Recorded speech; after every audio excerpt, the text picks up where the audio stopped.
Oi, aqui é a Fernanda do oitavo ano A. Hoje eu vim aqui falar sobre a demografia, que no nosso livro são os capítulos 3 e 4. Tá, eu vou ler um pequeno textinho, bem pequeno, que eu peguei no Google. Demografia. A demografia é uma área das ciências sociais que estuda a dinâmica populacional humana. Vou começar agora falando as coisas do livro. Distribuição e diversidade da população mundial. Tá, isso aqui todo mundo sabe que são 5 continentes. A Ásia, que representa 60% da população mundial. A América, que respondem a 13,5% do total da população mundial. A África, que responde a 14,9% da população mundial. A Europa, que representa 10,9% da população mundial. E a Oceania, que responde a só 0,5% da população mundial. Como o mundo está povoado? A distribuição geográfica é bem desigual. Existem áreas mais povoadas, porque, ao longo do tempo, essas regiões favoreceram o crescimento de cidades, indústrias e campos. É tipo, cidades que cresceram em volta de rios, elas foram mais povoadas, porque na época era melhor você viver perto de rio, né? Acho que ainda é. Diversidade cultural da população mundial. A população mundial representa grande diversidade cultural, ou seja, uma enorme variedade de religiões, línguas, costumes, manifestações artísticas, culinárias, vestimentas, tipos de habitações, entre outros aspectos. A religião é um dos aspectos mais importantes da cultura de um grupo social. A língua é outro aspecto muito importante da cultura de um grupo social, porque é por meio dela que os membros se comunicam. É isso, né? Movimentos de pessoas pelo mundo. Muitos migraram do campo para as cidades no interior do próprio país de nascimento, e outros foram para o exterior, outro país, né? Essas pessoas que se deslocavam em busca de melhores condições de vida são chamadas de imigrantes.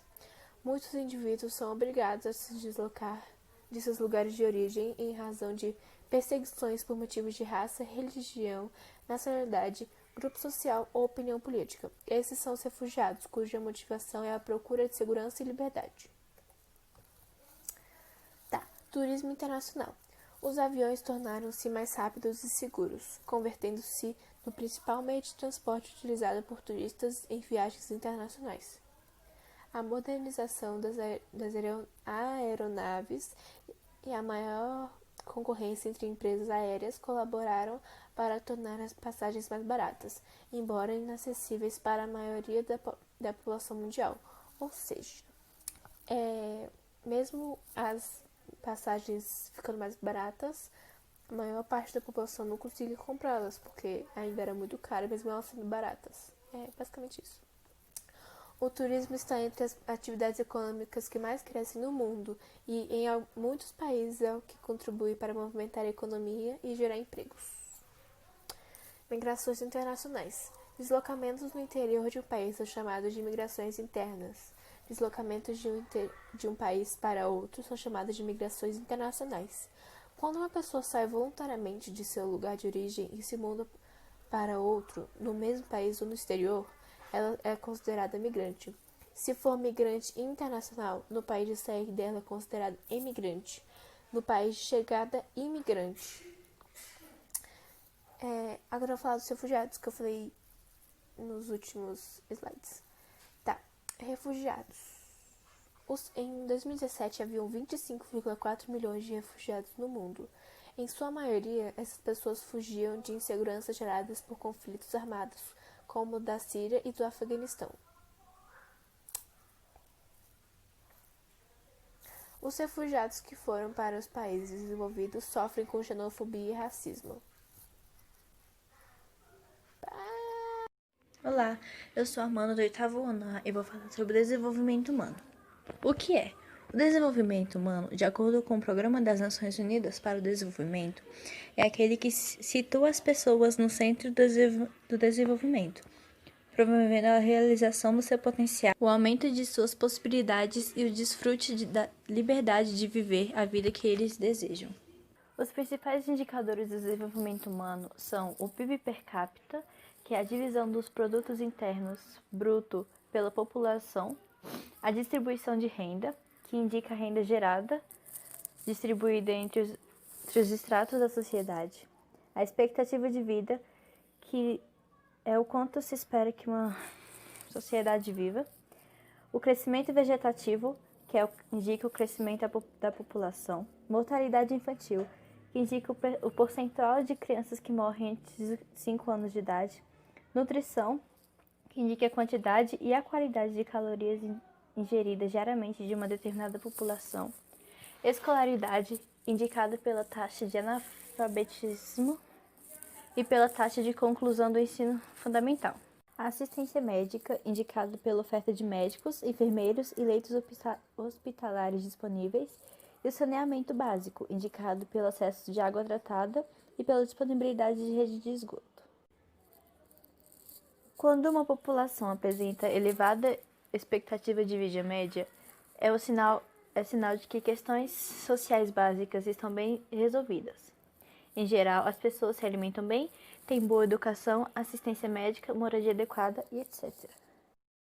Índice de Desenvolvimento Humano, IDH. Esse índice é composto por uma média de indicadores que expressam 3 dimensões fundamentais. A saúde, que é medida pela expectativa de vida ao nascer, a educação, que é medida pela renda nacional bruta per capita. Distribuição da riqueza. Para analisar as condições de vida da população de um país, é importante saber como a riqueza produzida está dividida entre a população. Nos países desenvolvidos, além da renda per capita ser alta, a renda nacional é distribuída de maneira mais equilibrada e vigora o estado do bem-estar. Nos países em desenvolvimento, além de a renda per capita ser menor, geralmente há uma acentuada concentração de riqueza nas mãos de um pequeno grupo. A maioria da população tem baixa renda e muitos vivem abaixo da linha internacional da pobreza e a classe média é reduzida. É isso. Espero que tenha dado para entender. Obrigado por assistir e tchau. Tudo bem? Vou falar sobre capitalismo na prova. O capitalismo é um sistema em que predomina a propriedade privada e a busca constante pelo lucro e pela acumulação de capital, que se manifesta na forma de bens e dinheiro. Apesar de ser considerado um sistema econômico, o capitalismo entende-se aos campos políticos, sociais, culturais, éticos e muitos outros, compondo quase que a totalidade do espaço geográfico. A base para a formação, consolidação e continuidade do sistema capitalista é a divisão da sociedade em classes. De um lado, encontram-se aqueles que são os proprietários dos meios de produção, a burguesia; de outro, encontram-se aqueles que vivem de sua força de trabalho, através de vencimento de salários, os proletários. Para você que não sabe o que são proletários, é um conceito usado para definir a classe oposta ou a classe capitalista. No caso do meio agrário, essa relação também se faz presente, pois os donos da terra, geralmente latifundiários, ganham lucros sobre os trabalhos dos camponeses. Com a era da globalização, o sistema capitalista tornou-se predominante em praticamente todo o mundo. Porém, as suas fases e etapas de desenvolvimento não ocorrem de forma igualitária na totalidade do espaço mundial.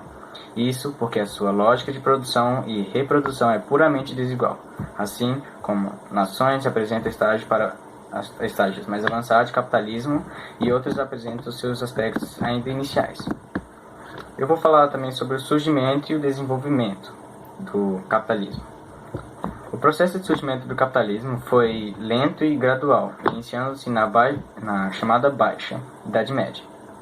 Com a formação de pequenas cidades comerciais, denominadas burgos, essas cidades desafiavam a ordem então vigente da época, a do feudalismo, em que a Europa era repartida em vários feudos, cada um comandado exclusivamente pelo seu senhor feudal.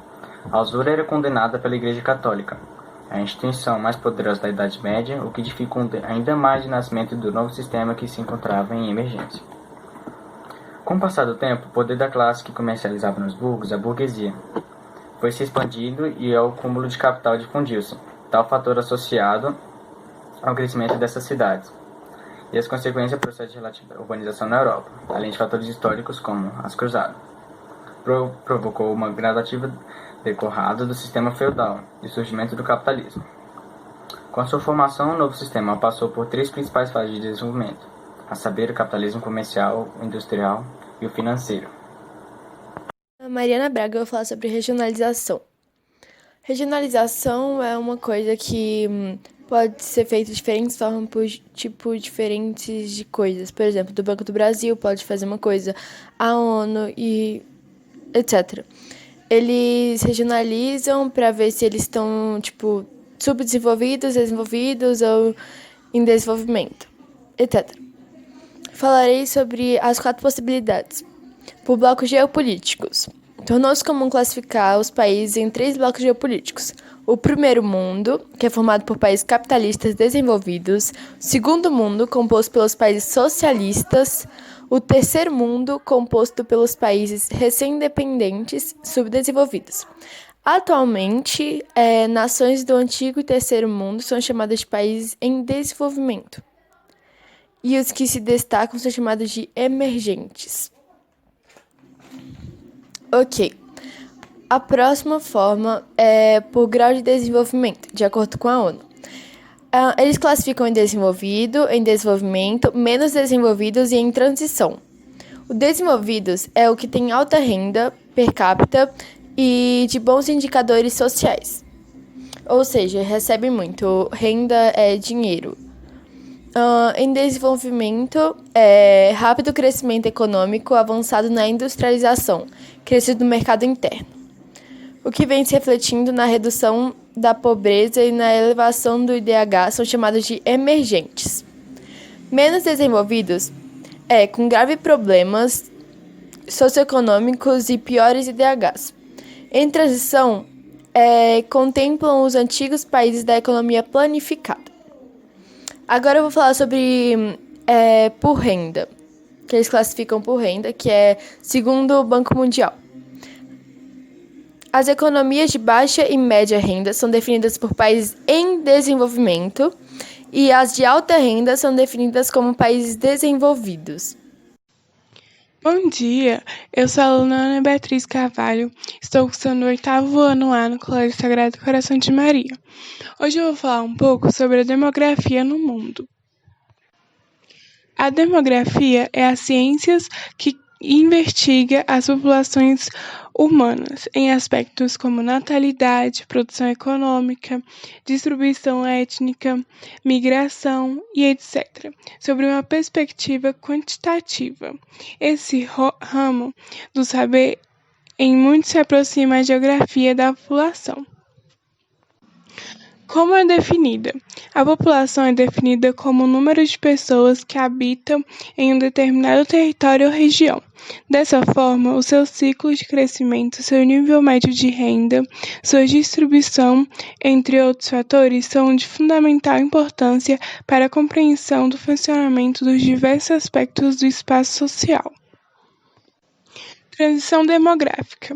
Transição demográfica é um conceito que descreve a dinâmica do crescimento populacional decorrentes dos avanços da medicina, urbanização, desenvolvimento de novas tecnologias, taxa de natalidade e outros fatores.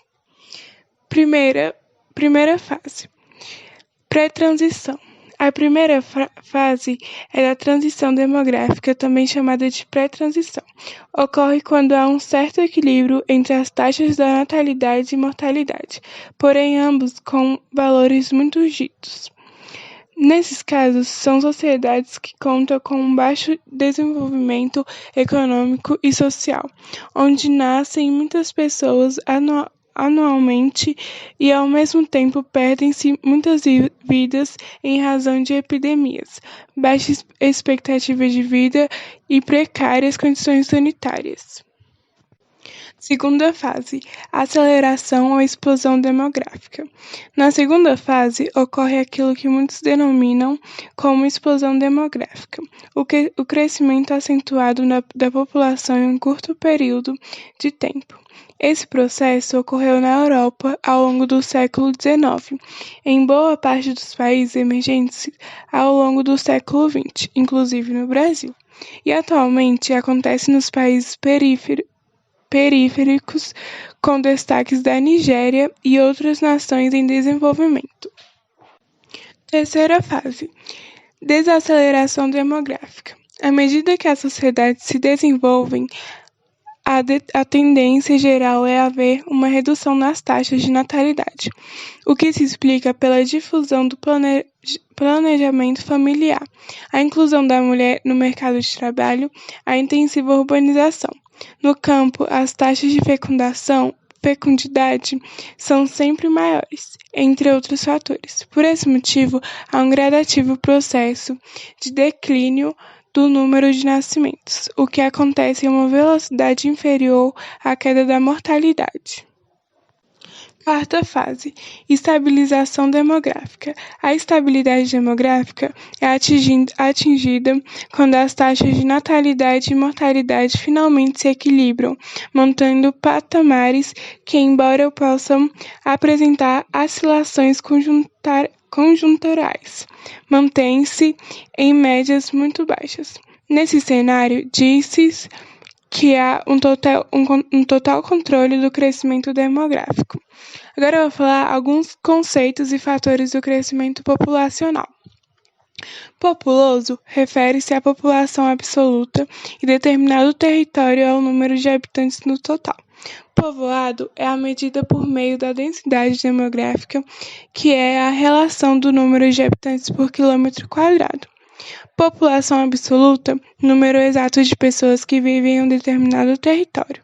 Superpopulação, quando o número de pessoas de um território é maior do que os recursos sociais e econômicos conseguem suportar. Taxa de natalidade, número de nascimentos que acontecem em uma determinada área. Taxa de fecundidade, número de nascimentos bem-sucedidos menos o número de falecidos no parto. Taxa de mortalidade, número de óbitos em um determinado local. Crescimento vegetativo natural, crescimento populacional de um determinado território.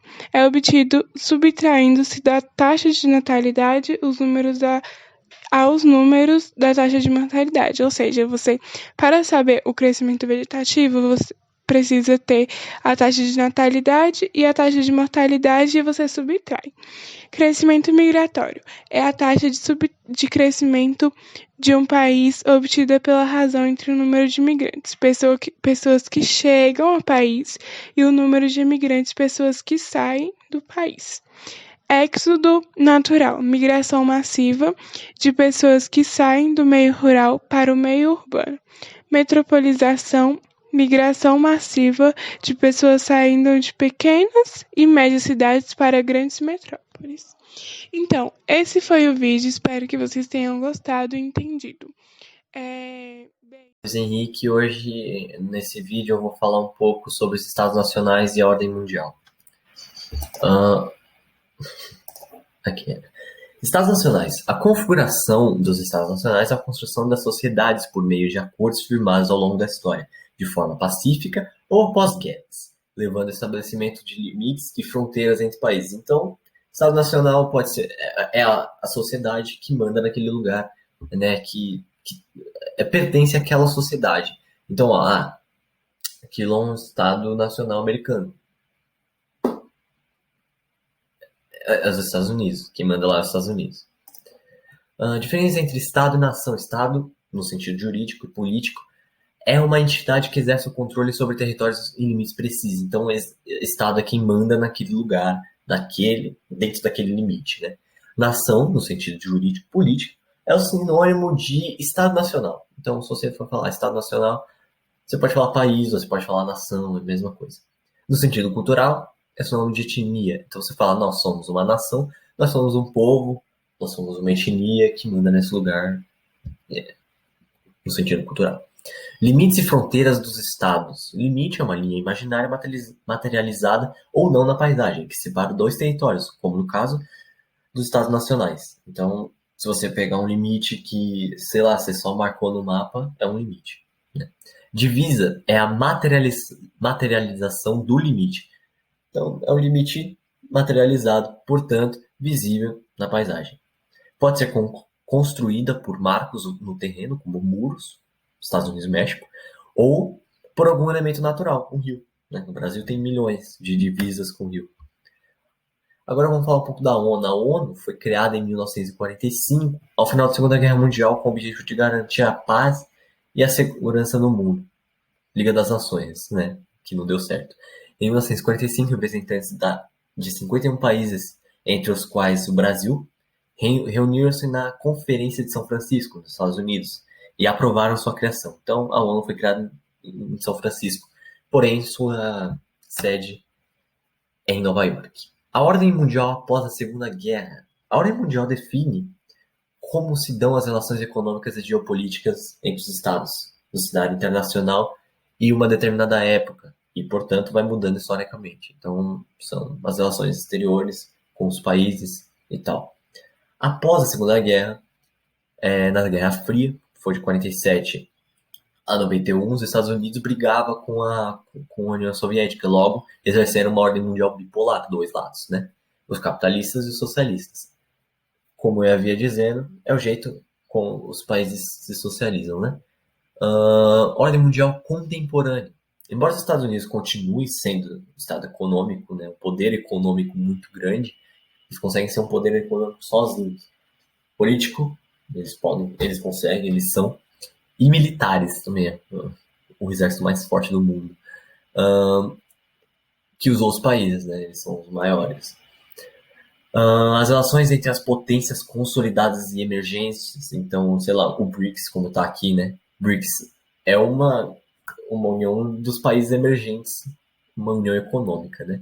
E a União Europeia também é uma união econômica, porém ela é de banco único, então ela só tem uma moeda que é o euro. Então todos os países que participam da União Europeia têm que ter o euro como moeda principal. O Reino Unido estava, porém, é uma treta meio complicada, e agora ele saiu, né? Então é isso, professora. Espero que vocês tenham gostado. Tchau! Lorenzo, e eu vou falar um pouquinho sobre o capitalismo. Mas o que do capitalismo? O capitalismo é uma coisa tão grande. Eu vou falar sobre o desenvolvimento do capitalismo. O capitalismo é um sistema econômico que começou a surgir na Europa a partir da segunda metade do século XV, substituindo gradualmente o feudalismo. O capitalismo se expandiu por todo o mundo, mas avançou primeiro no Reino Unido durante a primeira Revolução Industrial. Os principais objetivos do capitalismo são produção e ampliação dos mercados consumidores e obtenção de lucro. No capitalismo, a propriedade, que são os meios de produção, podem ser públicas, do Estado, ou privadas, particulares. As empresas competem entre si pelo mercado consumidor. Quando só existe uma grande empresa em um setor, não tendo concorrência, temos um monopólio. Se tem várias empresas que controlam um único setor, temos um oligopólio.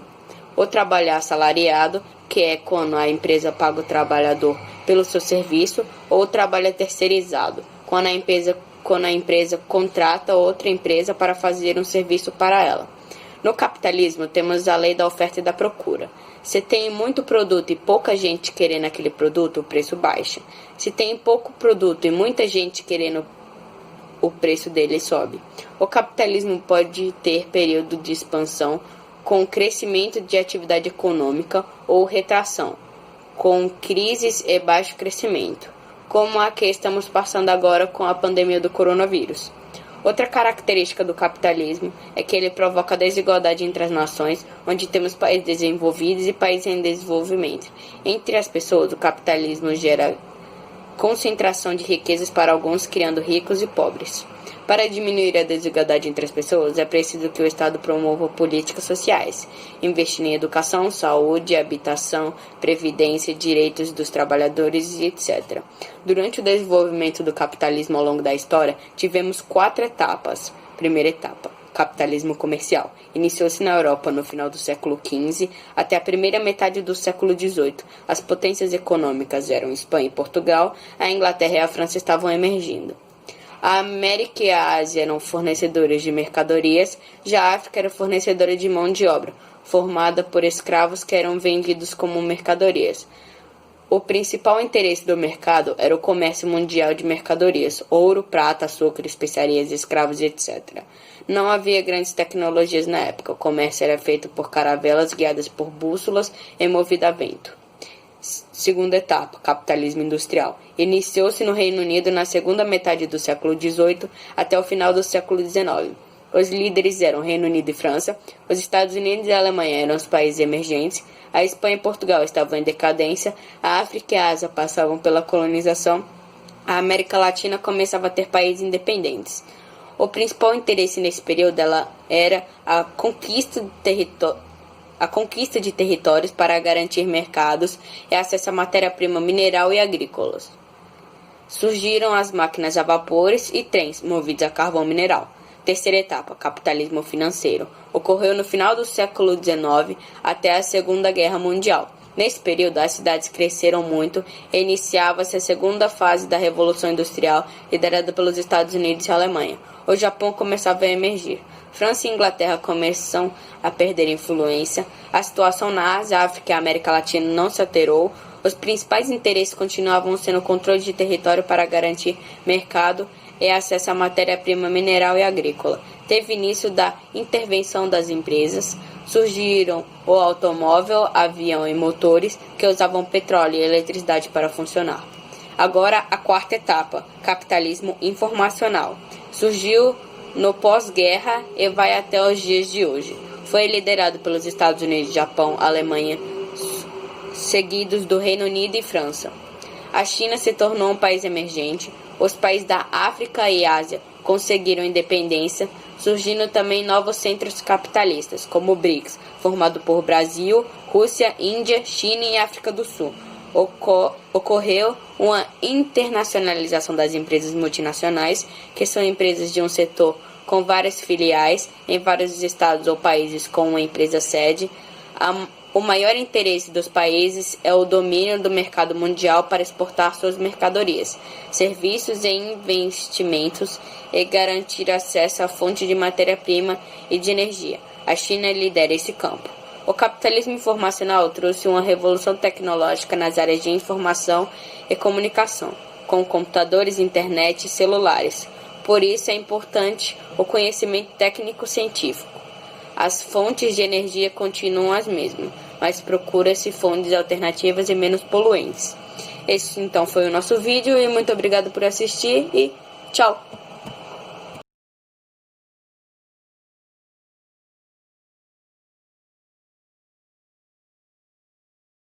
Meu nome é Luísa Coelho e eu sou do oitavo A e hoje eu vou fazer uma videoaula pequena mesmo, falando só um pouco sobre distribuição e diversidade da população mundial e o movimento de pessoas pelo mundo. Espero que vocês gostem. Então, basicamente, a distribuição e diversidade da população mundial está dividida em dois aspectos. O aspecto como o mundo está povoado e a diversidade da população diversidade cultural da população mundial. Outro tópico que a gente tem é o movimento de pessoas pelo mundo. Ele aborda alguns aspectos como turismo internacional, migrações internacionais e os refugiados. Principalmente o assunto sobre refugiados é um assunto bem delicado, mas esses assuntos eu vou falar mais mostrando o mapa, porque eu acho que consegue ter uma visão melhor. E para conseguir explicar melhor essa divisão, né, desses tópicos da distribuição e diversidade da população mundial e o movimento de pessoas pelo mundo, tendo em vista que cada um tem seus aspectos e tudo mais, eu fiz esse mapa mental e eu vou deixar uma foto aí na tela para vocês conseguirem acompanhar e conseguir ler junto e para entender melhor. Como eu falei anteriormente, a distribuição e diversidade da população mundial está dividida em dois aspectos. O aspecto como o mundo está povoado e a sua diversidade cultural da população mundial. Então, basicamente, como o mundo está povoado, ele diz mais ou menos a distribuição geográfica. Então, ele diz que a sua distribuição geográfica da população mundial é muito desigual e atualmente está tendo uma queda da taxa de fertilidade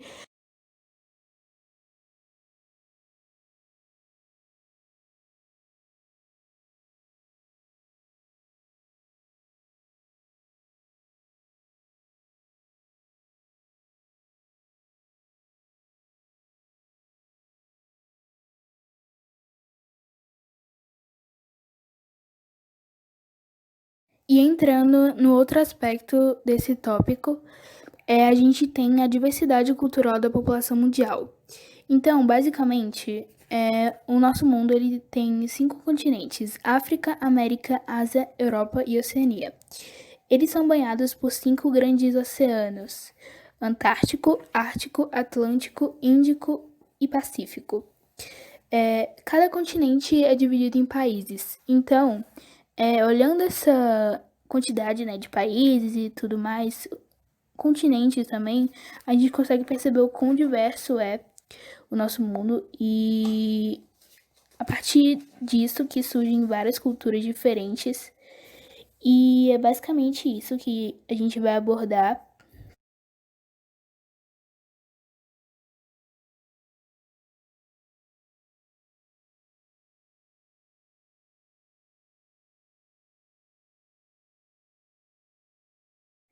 Então, como eu disse anteriormente, esse tópico movimento de pessoas pelo mundo, ele tem 3 aspectos diferentes: turismo internacional, migrações internacionais e os refugiados.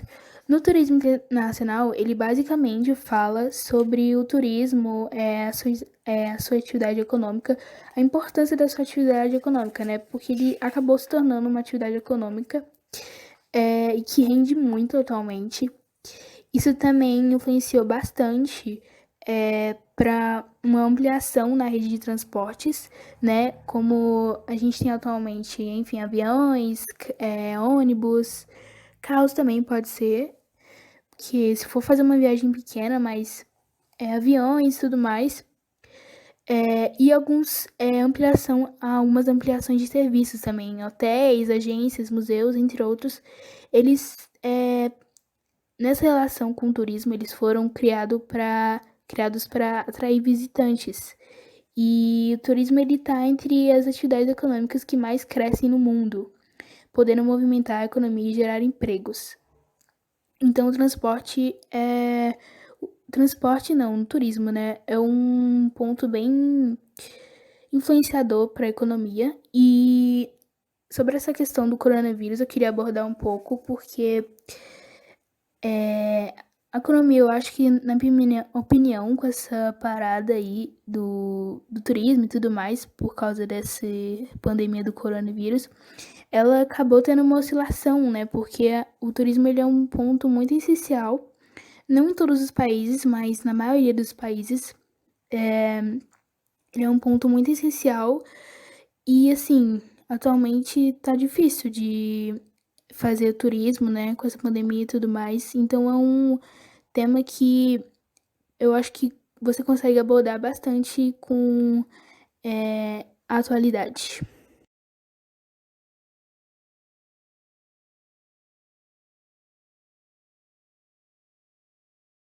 Um outro aspecto são as migrações internacionais.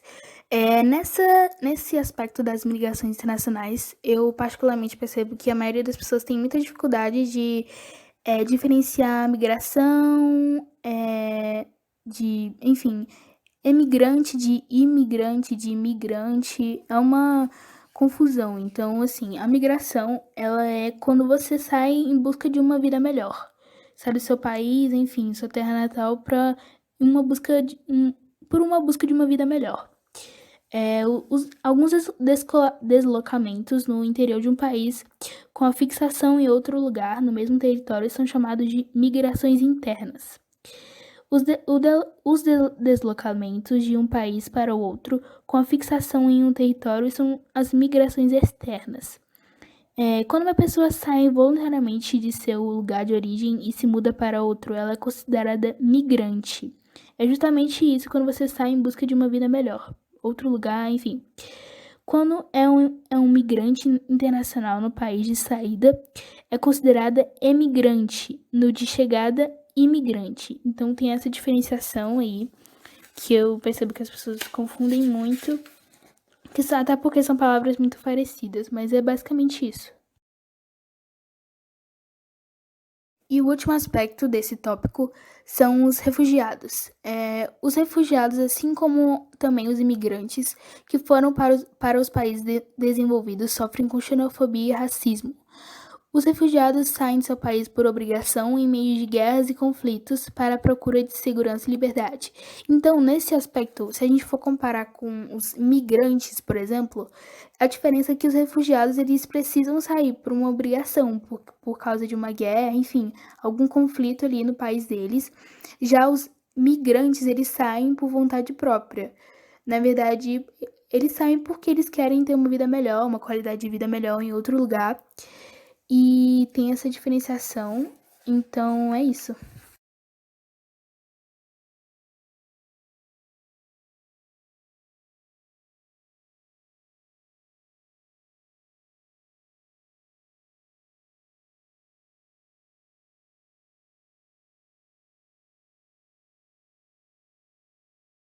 Oi, meu nome é João Gabriel, do 8º ano A do Colégio Sagrado Coração de Maria, e hoje eu vou fazer uma breve aula sobre o capitalismo.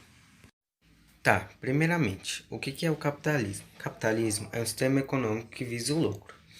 Suas principais características são a propriedade privada, o trabalho assalariado, que é quando você paga uma pessoa que exerce determinada função na sua empresa, a lei da oferta e da procura, que é um fenômeno que define o preço dos produtos no mercado, e a economia de mercado, entre outros. O capitalismo é dividido em 3 principais fases. A primeira fase, que é o capitalismo comercial, a segunda fase, que é o capitalismo industrial, e a terceira fase, que é o capitalismo financeiro. Tá, o capitalismo comercial surgiu na Idade Média com a sociedade feudal e caracteriza-se pelo mercantilismo, a balança comercial favorável, as grandes navegações e a divisão internacional do trabalho, entre outros. O capitalismo industrial. O capitalismo industrial teve seu surgimento a partir da Revolução Industrial. O trabalho à mão foi substituído pelas máquinas, porque assim você tinha uma produção em larga escala em série. Ou seja, você produzia mais rápido. Outras das características do capitalismo industrial é a urbanização e as multinacionais. Capitalismo financeiro. Ele surgiu no século XX. Tem como principais características o controle da economia pelos bancos, a expansão do mercado financeiro, os avanços tecnológicos e surgimento da bolsa de valores.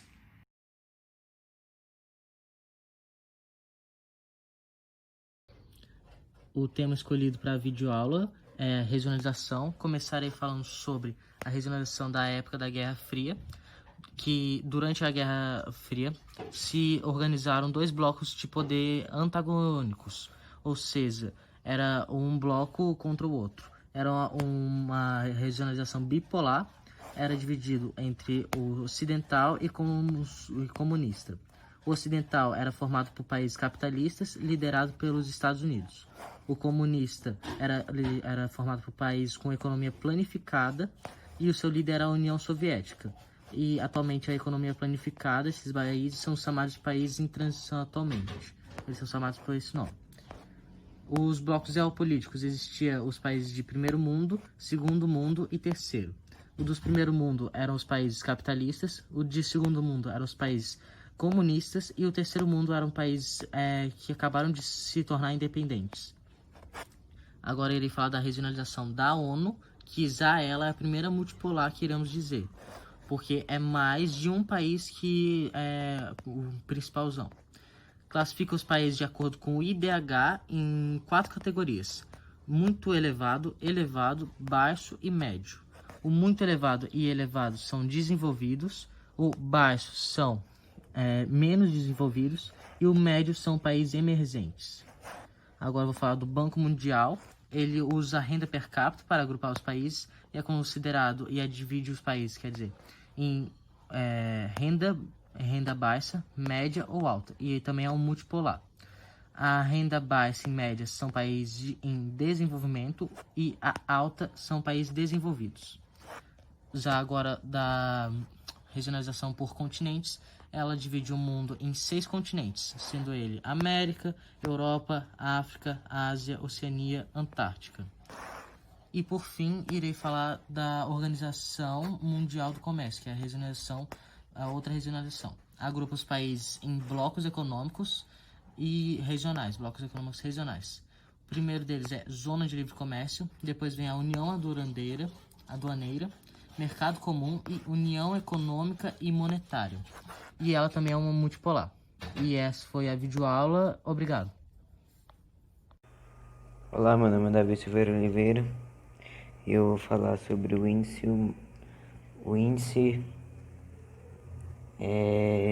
de desenvolvimento humano. Eu vou falar o que que é. Primeiro eu vou falar o que que é. O índice de desenvolvimento mede o grau de bem-estar social e também é usado para estados e municípios. E aqui no médio grau de bem-estar social, tem aqui os níveis. O nível elevado, que é 0, 800 e 942.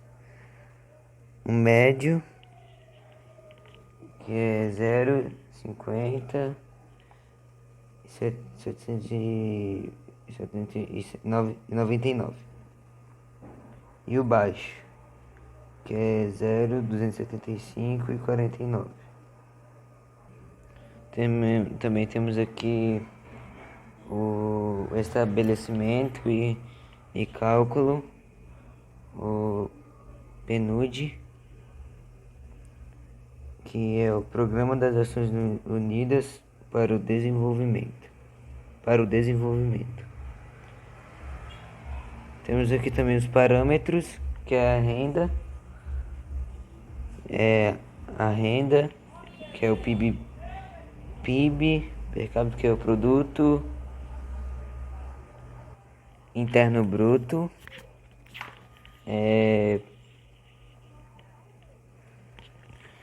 Tem a educação também, que mede a taxa de alfabetização e de matrícula bruta. Também temos a saúde, que é a expectativa de vida.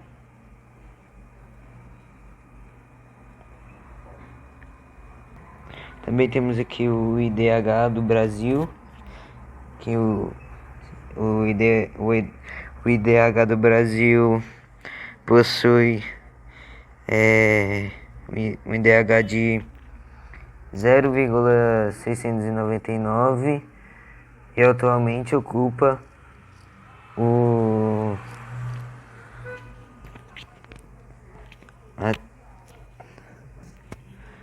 a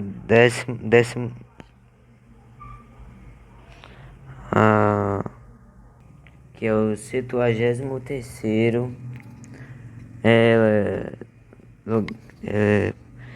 no lugar no ranking mundial. Temos aqui o ranking. Eu vou falar aqui dos primeiros países. Noruega, Austrália e Suíça. Esse foi o vídeo, espero que vocês tenham gostado e obrigado. Olá, eu sou o Davi Martins do oitavo ano A e hoje eu vou falar sobre o capitalismo. Vamos lá.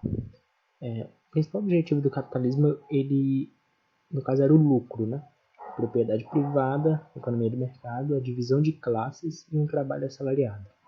Mas o principal objetivo de todos esses é o lucro. Ele visava sempre o lucro. Uma imagem aqui mostra só dinheiro. O que eles mais querem quem está lá no topo lá quer mais dinheiro ainda. O capitalismo é um sistema econômico baseado em meios de produção por meio da propriedade privada, ou seja, não é coisas feitas pelo governo, são coisas feitas pelas próprias pessoas que têm sua propriedade e vão e vendem a terra, que para ela não é mais importante. Na época do feudalismo, a terra era o maior bem que uma pessoa podia ter naquela época. Elas podiam até vender um pedaço de terra, mas não necessariamente a terra inteira, pois era um bem muito, muito lucrativo, mas quase ninguém vendia. Vendia só alguns pedaços. Já depois no capitalismo, quando isso mudou, a terra já não importava mais. O que importava era o lucro, ganhar dinheiro em cima disso. No capitalismo também temos a lei da oferta e da procura. O que é isso? É quando aumenta a oferta de um produto e o seu preço diminui. Ou seja, vamos dizer, estou vendendo vários celulares, muitos. Uma empresa está vendendo muito celular. Aí o que acontece quando está vendendo muito? Começa a baixar os preços. A galera começa a comprar, muita gente começa a comprar e depois de um tempo eles vão e aumentam o preço de novo porque tem muita gente comprando. No capitalismo tem várias fases, que são elas a fase industrial, comercial, informacional e tem a financeira também. Então vamos lá, vamos aqui para comercial. O comercial vigorou do século XV até o século XVIII. Nessa época, o feudalismo passou a ser capitalismo, fazendo com que as terras não sejam mais uma riqueza e passem a ser um bem para ser vendido como qualquer outro. O capitalismo comercial é mais ou menos essa imagem aqui, A galera queria vender, ganhar bastante dinheiro em cima desses produtos que eles vendem e ficar com dinheiro, né? Ficar ricos. Não exatamente ricos, mas é a melhor forma de se dizer. Então esse aqui era o capitalismo comercial, que vigorou até o século XVIII. Depois do século XVIII, quando foi até o século XVIII o capitalismo comercial, aí teve o capitalismo industrial. Ele surgiu no século XVIII, né, na época da Revolução Industrial. Nesse caso, começaram a parar de fabricar coisas manufaturadas, ou seja, eram produtos feitos à mão. Mas aí o pessoal que era dono das indústrias estavam vendo que não estava valendo muito a pena esse negócio de trabalhar à mão, porque era muito lento. Então, para eles lucrar mais rápido, iria demorar muito. Aí o que veio? As máquinas a vapor. A maioria era a vapor. Eles começavam a usar máquinas e o nome de chamou máquina faturado. Com isso que eles começaram a ganhar muito dinheiro, né? Eles foram acumulando cada vez mais, criando mais máquinas, mais indústrias e tudo. E foi botando. E como esse negócio de tirar os manufaturados, acabaram que a população ficou quase sem dinheiro, né? Ficavam sem dinheiro, não, sem emprego. As máquinas estavam começando a entrar no lugar das pessoas, nas indústrias. Aí temos também o capitalismo informacional, ou seja, ele corresponde a um período econômico e social em que nesse exato momento a gente está vivendo. Ou seja, é um mercado pelo avanço da globalização, dos computadores, dos telefones digitais, da robótica e da internet. O capitalismo comercial ele é isso. Ele é uma coisa que a gente usa hoje em dia, que é a tecnologia, no caso, né? A gente usa os computadores, a internet, tudo que é meio de comunicação possível feita pelo capitalismo informacional. Recebe esse nome pois está intimamente relacionado com a sociedade da informação ou a era da informação. Suas principais características englobam a expansão e desenvolvimento das tecnologias de informação, ou seja, TI, um técnico de informática, vamos dizer, técnico da informação. Ou tecnologias da informação também, como diz aqui. Há também a aceleração e aumento dos fluxos de capitais, mercadorias, informações, pessoas e ainda a difusão do conhecimento. Também no campo social destacam-se o aumento do fluxo de informações via net e dependência tecnológica, os quais foram intensificados pelo uso das redes sociais que permitem receber muitas informações rapidamente. Assim surgem novas práticas sociais e culturais como o uso intensivo da tecnologia figurada na estrutura social, ou seja, aqui a imagenzinha. Tecnologia no mundo todo, todos os lugares. Criado celular, tem computador, notebook, tudo. Então, televisão. Então esse aí foi o capitalismo informacional. E aqui temos o financeiro, como a imagem mostra aqui, O capitalismo financeiro está fundamentado nas leis dos bancos, das empresas e das grandes corporações por meio do monopólio industrial e financeiro. Por isso, essa terceira fase do capitalismo é conhecida como capitalismo monopolista financeiro. O importante é ressaltar que as indústrias e os comércios ainda lucram, porém são controlados pelo poder econômico dos bancos comerciais e outras instituições. Ou seja, nem todo mundo que tem um comércio, alguma coisa, vai lucrar muito mais que a pessoa, porque ela está sendo controlada pelo banco e até porque ela tem que pagar aluguel do lugar, tem que pagar tudo, tem que pagar funcionário que trabalha. Então ela não vai lucrar tanto assim, só o dinheiro totalmente para ela, porque ela tem que pagar um monte de coisa, imposto e tal. E quem controla a maioria dessas coisas é o banco ou as instituições financeiras. Como mostra a imagem aqui, as pessoas que já são mais ricas querem extrair mais das pessoas, mais dinheiro ainda. Eles querem sempre mais. Eles nunca vão querer perder dinheiro nessa época. Eles sempre querem muito mais dinheiro. Eles querem tentar lucrar o máximo possível. Então, essa foi a videoaula do capitalismo. Espero que tenha gostado. E obrigado. Oi, tudo bem? Então, como tá aí a quarentena, como tá sendo esse ano, né? Que tá sendo bem diferente. Meu nome é Bruna Brandão Caio de Castro Alves, do 8º ano A do Sagrado Coração de Maria. E vou falar um pouco sobre o desenvolvimento do capitalismo. Então, o que é o capitalismo? O capitalismo é sistema econômico e social baseado na propriedade privada e na acumulação da capital, que surgiu na Europa no século XV. Quais eram os principais objetivos do capitalismo? A produção e a ampliação dos mercados consumidores e a obtenção de lucro. Então, a organização e funcionamento, a primeira é a propriedade privada ou particular, né, que era como era organizado, a concorrência, que era grande do capitalismo e ainda trabalho assalariado e terceirização, que as empresas, né, pagam salário aos funcionários e tal, e a lei da oferta e da procura ocorria. Então, esses 4 eram a organização e funcionamento do capitalismo. O capitalismo se desenvolve em 4 etapas, que é a etapa do capitalismo industrial, do capitalismo financeiro, do capitalismo comercial e do informacional. Eu vou explicar um pouco sobre cada um. O capitalismo comercial, as principais características dele eram o metalismo, era a balança comercial favorável, era o mercantilismo, era a produção de manufaturas, surgimento de moeda com valor de terra. Basicamente isso o capitalismo comercial. O capitalismo industrial, as principais características dele é a industrialização e desenvolvimento dos transportes, nova forma de divisão social de trabalho, trabalho assalariado e liberalismo, livre concorrência. Então era livre a concorrência, não tinha uma regra, era bem livre no industrial.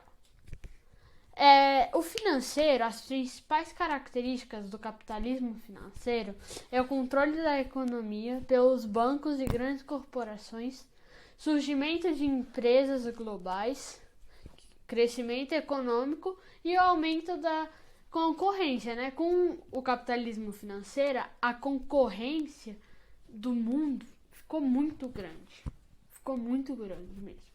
E o capitalismo informacional, por último, que é a última etapa, as principais características dele são o maior poder da tecnologia em moldar a existência industrial coletiva, individual, foi mal. A informação e a matéria-prima que age sobre a tecnologia, né? E a estruturação da sociedade a partir da formação das redes. Eu fiz um mapa mental sobre desenvolvimento do capitalismo, que eu vou mandar foto para vocês e vai ficar um pouco mais claro do que eu expliquei aqui. Qualquer dúvida pode me perguntar. Então é isso, o vídeo vai ficando por aqui. Tomara que vocês tenham entendido tudo que eu falei. Se não entendeu, pode perguntar. Obrigada por assistir esse vídeo e até o próximo vídeo. Oi, hoje eu vim aqui falar sobre desenvolvimento humano. O que é desenvolvimento humano? Desenvolvimento humano é um conceito baseado na liberdade e nas oportunidades de vida do ser humano, que ele tenha muitas qualidades de vida, tipo, tenha uma qualidade de vida boa. Tá, daí, para ter o desenvolvimento humano, a gente precisa saber os índices do desenvolvimento humano, os principais índices do desenvolvimento humano. Quais são os principais índices do desenvolvimento humano? O PIB, a expectativa de vida, o crescimento vegetativo, a mortalidade, a escolaridade, a nutrição, a assistência médica e o saneamento básico. Também a distribuição de renda. Tá. E o IDH? Como funciona? O que é o IDH? IDH é um índice composto de médias de indicadores com expressões de 3 dimensões fundamentais na vida. Quais são? A educação, os padrões de vida e a saúde. São os principais. Agora eu vou falar sobre a distribuição de riqueza, sobre países desenvolvidos e em desenvolvimento. Tá, países desenvolvidos, eles têm uma renda alta, o que é muito bom, e não possuem desigualdade social. Eles não têm desigualdade social, na teoria. E os países em desenvolvimento, eles têm uma renda baixa e têm uma desigualdade social. Desigualdade social é quando tem muita população muito rica e uma muito pobre. Isso é desigualdade social, sabe? E agora, tem muitas pessoas que perguntam se os países desenvolvidos são pobres. Sim. Tem países desenvolvidos que são pobres. Por exemplo, os Estados Unidos. Os Estados Unidos é o maior país desenvolvido que é pobre. Tá, depois dessa informação, agora eu vou falar sobre como surgiu o subdesenvolvimento. O termo subdesenvolvimento. Ele surgiu após a Segunda Guerra Mundial e começou a ser usado para designar países da África, da Ásia e da América Latina. Eles tinham economia baseada na exportação de matérias-primas, que também possuem extrema desigualdade social.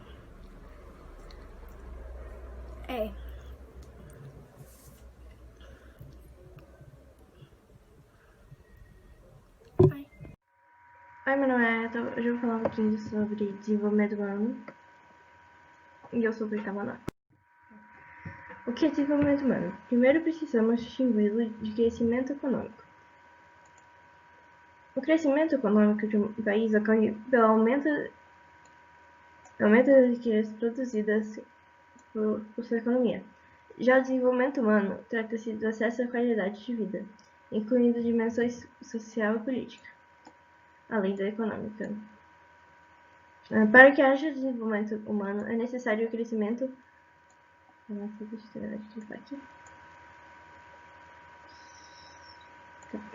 Para que haja desenvolvimento humano, é necessário o crescimento da economia. Mas só isso não basta. As riquezas devem ser distribuídas de modo equilibrado entre a população. Uma das formas de analisar o desenvolvimento humano dos países é comparar indicadores sociais e econômicos. Principais indicadores de desenvolvimento: PIB per capita, divisão do PIB pela população, e trata-se apenas de uma média. Distribuição de renda mostra o quanto da renda é distribuída entre os estratos da sociedade. Expectativa de vida: número médio de anos que a população de um país espera viver se as condições de vida forem as mesmas de quando ela nasceu. Crescimento vegetativo: o crescimento da população. Mortalidade infantil, percentual de crianças que morrem antes de 5 anos. Nutrição, quantidade e a qualidade de calorias ingeridas diariamente. Escolaridade, taxa de analfabetismo e pela taxa de conclusão do ensino fundamental, entre outros. Assistência médica, oferta de médicos, leitos hospitalares e enfermeiros disponíveis. Saneamento básico, acesso à água tratada e disponibilidade de redes de esgotos. Participação política e liberdade civil, direito de ir e vir, liberdade de expressão e de opinião, respeito à religião, tratamento justo, etc. Desenvolvimento e subdesenvolvimento. Após a Segunda Guerra, o termo de subdesenvolvimento, que hoje já é utilizado o termo em desenvolvimento, começou a ser usado para designar países que tinham economia baseada na exportação de matérias-primas agrícolas profundas desigualdades sociais. É importante compreender que um país não se torna desenvolvido ou em desenvolvimento isoladamente, mas sua relação com outras nações. Algumas nações se industrializaram e recentemente vêm sendo chamadas de países ou economias emergentes, que é o BRICS. Distribuição de riqueza. Para analisar as condições de vida da população de país, além de conhecer certos indicadores, é importante saber como a riqueza produzida está dividida entre a população.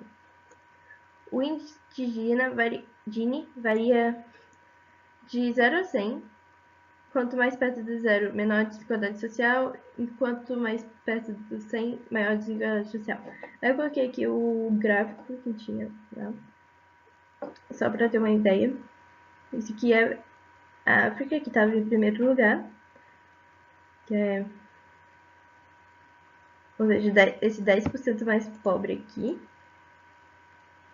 vai ficar com 0,9% do dinheiro da população. Isso aqui, os 10% mais ricos vão ficar com 50,5%. Aí o índice Gini é 63%. Pobreza nos países em desenvolvimento. Alguns países em desenvolvimento têm uma distribuição de renda tão equilibrada quanto os países desenvolvidos. O problema nesse caso é a baixa produtividade econômica, ou seja, não produzem o suficiente para a população, mas é distribuído de uma forma mais igualitária. Tá. Já a maioria dos países emergentes apresenta renda média alta. Caso essa renda fosse mais bem distribuída, certamente os indicadores de desenvolvimento seriam mais elevados. Pobreza nos países desenvolvidos. A pobreza não está apenas nos países de desenvolvimento, embora o grau com recortes diferentes, ela ocorre também em países desenvolvidos.